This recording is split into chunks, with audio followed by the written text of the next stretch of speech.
Привет, Cover Project. Меня зовут Ариана Ахмат, и я руководитель архитектурного бюро Ариана Ахмат Дизайн. Рада приветствовать вас в пространстве, которое я спроектировала для своего заказчика в жилом комплексе Пресня-Сити.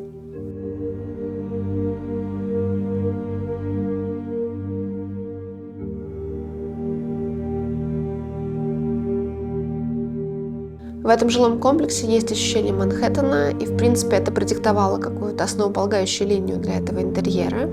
Здесь с высоких этажей открывается невероятно красивый вид на центр Москвы и потрясающий абсолютно вид и днем, и ночью, особенно когда 5 высоток, МГУ, Воробьевы горы. И, в общем, это на самом деле задало такую основную линию этого пространства, и уже как более такой основополагающий фактор — это, собственно, личность самого заказчика, который очень четко сформулировал, что ему хочется, что ему нравится в принципе в интерьерах. Было понимание того, что это все должно быть таким аскетичным, в каком-то смысле холодным, но чтобы здесь было много воздуха, много пространства, и интерьер способствовал тому, чтобы сама личность человека, она здесь раскрывалась, чтобы было комфортно, чтобы хотелось проводить здесь время. Это все отсылка к тому, что вот в центре города, в центре мегаполиса, с вот этой вот темой Манхэттена, когда высотка, высокий этаж, и мы смотрим на соседнюю архитектуру здания, и при этом творим что-то для себя, для этого пространства.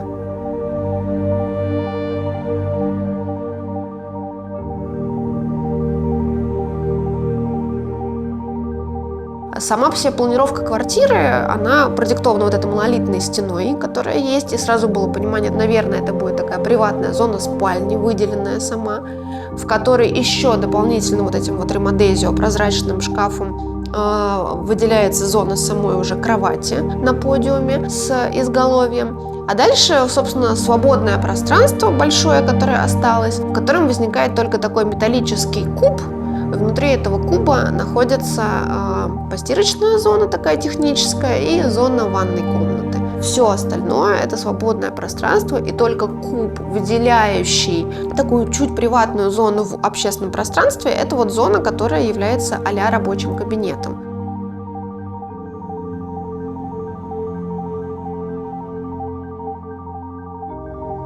Сам металлический куб, он тоже выполнен под заказ, потому что это как бы стены, но они полностью обшиты металлом. И не просто обшиты металлом, а двери тоже заподлицо выполнены в том же самом металле. Причем двери не в каком-то нестандартном своем прочтении, а именно вот эти вот двери двойные, распашные, супер тяжелые, с потрясающими такими вертикальными узкими ручками. Саму эту концепцию ручек тоже придумал на самом деле заказчик, потому что он говорил, что просто ручки не подходят, нужно что-то такое супер брутальное, в каком-то смысле даже с ощущением того, что не каждому человеку в этом пространстве будет комфортно не с точки зрения того, что он черный, нет, с точки зрения того, что он местами тяжелый и, может быть, даже не всегда комфортный в эксплуатации, но он абсолютно интересный, эксклюзивный и вот сделанный конкретно для определенного характера.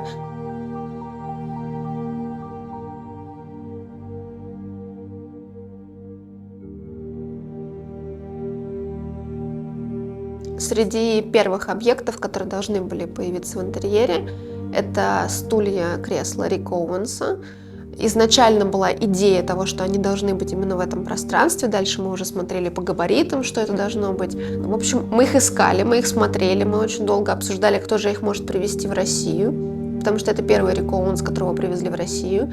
И на самом деле этих стульев, их 20 штук в мире, они все пронумерованы. И это настолько невероятная история с тем, чтобы это все к нам приехало, что насколько это интересно, необычно, и это совершенно предмет искусства в интерьере.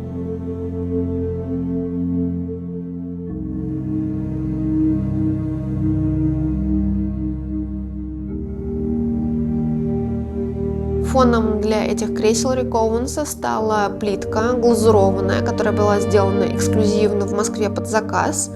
И очень долго продумывали габариты этой плитки. На самом деле, одна из фабрик послужила таким прототипом этого предмета, но мы не могли из Америки в тот момент привезти это в Москву и решили сделать здесь, но уже дальше в процессе переработали структуру этой плитки, придумали, как она должна выглядеть, что у нее должен быть определенный ритм самих этих зубцов, которыми она, собственно, создает историю, рельефность и графичность стены.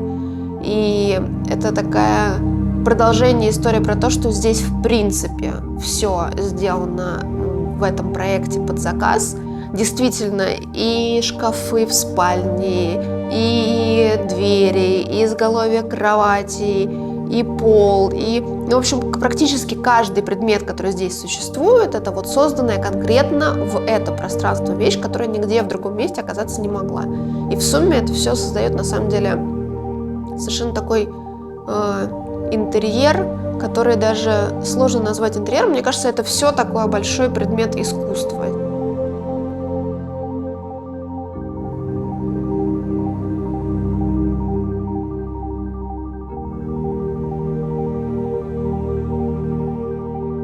Кухня состоит из двух частей. Одна часть металлическая, вторая часть полностью выполнена в дереве.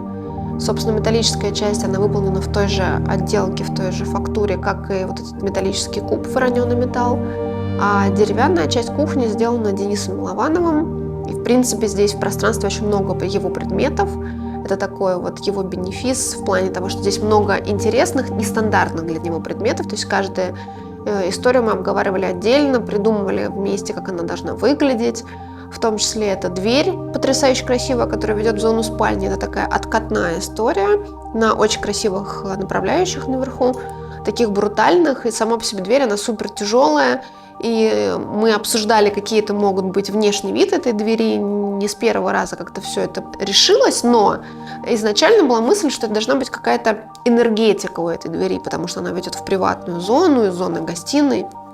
И видели у Дениса потрясающие фасады вот с этими вот а-ля солнечными лучами.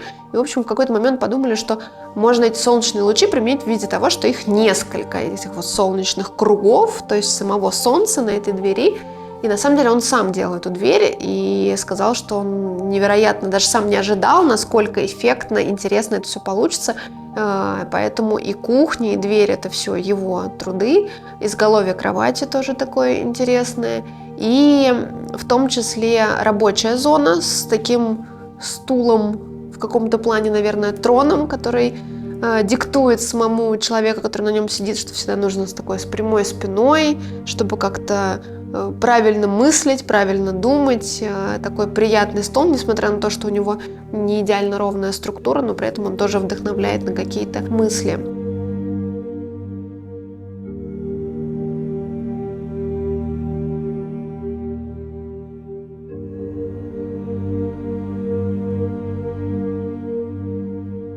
И такой нестандартный запрос для Дениса — это вот спросили, готов ли он сделать диван.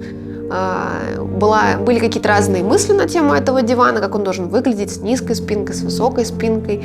Но вообще основная мысль была, что, собственно, можно сидеть и на ту, и на другую сторону, соответственно, общаться с теми, кто находится в зоне острова кухни, в зоне кухни, и, соответственно, с теми, кто сидит в зоне кресел.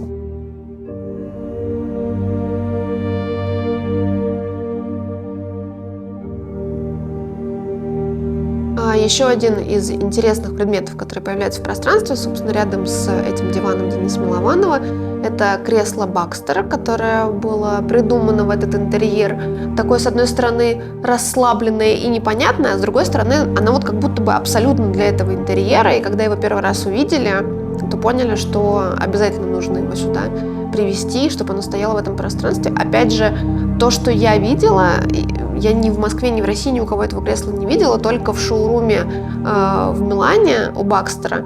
При том, что мы к тому моменту уже его заказали и уже точно знали, что мы его хотим именно по концепции самого сайта Бакстера. Рядом с ним расположено еще такое маленькое кресло, уже такой финальный аккорд от Дениса Милованова, которое, с одной стороны, очень маленькая, с другой стороны, совершенно очаровательная. И вот эту вот тему с предметами вокруг дивана и на ковре, это все как-то замыкает. Такая легкая точка, которая там появляется, оно невероятно очаровательное. Интересный предмет, который здесь появился, это ставня. долго думали насчет того, что, собственно, делать с окнами, потому что в спальне этот вопрос решен с помощью норковых таких штор из тонких частей норки. А в гостиной сразу было понятно, что это должно быть что-то тоже такое брутальное, строгое и интересное, но при этом добавляющее уюта, потому что все равно часть окон смотрит на фасад соседнего дома. В какой-то момент возникла тема ротанга, и, собственно, ребята, которые выполняли эту конструкцию, они сказали, что с ротангом сложно работать, еще хотели его покрасить в черный цвет, что обязательно как-то все это изогнется, что-то такое, но нет. Они действительно, во-первых, не изогнулись, во-вторых, это супер нестандартное решение, действительно. И, в-третьих, когда они появились в этом пространстве, как ни странно, они добавили невероятного уюта. То есть на них смотришь, и во время солнечных дней очень красиво солнечные лучи падают в пространство, а вечером очень красиво, собственно, город, там зажигаются огни, и сквозь них смотришь. Но при этом чувство приватности существует.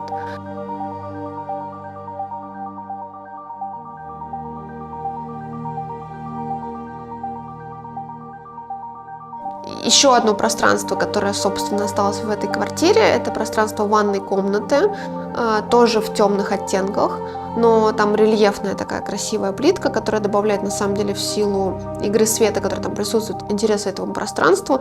Там, по-моему, 3 вида подсветок того, как можно все это включить в ванной комнате. Там вся сантехника Чеа, она такая тоже брутальная, металлическая. И вот эта вот сантехника, которая там есть, и тумба, она дизайна Александра Эрмана для Own Concept, и они были рады стать частью этого проекта, потому что рассказали им про то, что вот само по себе пространство такое необычное. И в сумме это все смотрится, на самом деле, очень интересно. Там такая игра света-тени, потому что раковина выглядит, как будто бы это такое сложенное оригами. Особенно, когда еще включается подсветка зоны душа, то в сумме это все смотрится очень интересно.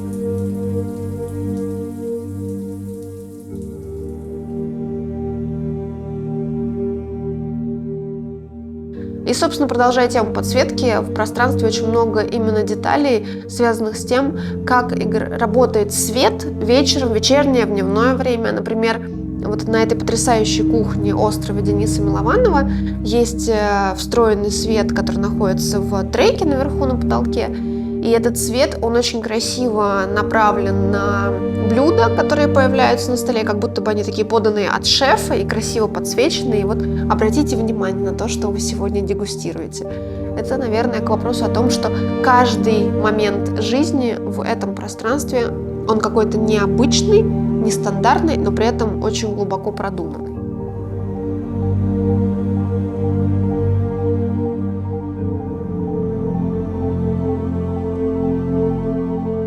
Пространство получилось достаточно аскетичным, собственно, таким его и видел изначально заказчик, но при этом оно действительно невероятно уютное. В первую очередь, потому что все предметы, созданные здесь, они созданы от души, с мыслями об этом пространстве, с продуманной идеей того, как они будут здесь работать. И еще потому, что каждый предмет и каждую фактуру здесь их хочется потрогать. И в этом пространстве хочется долго находиться.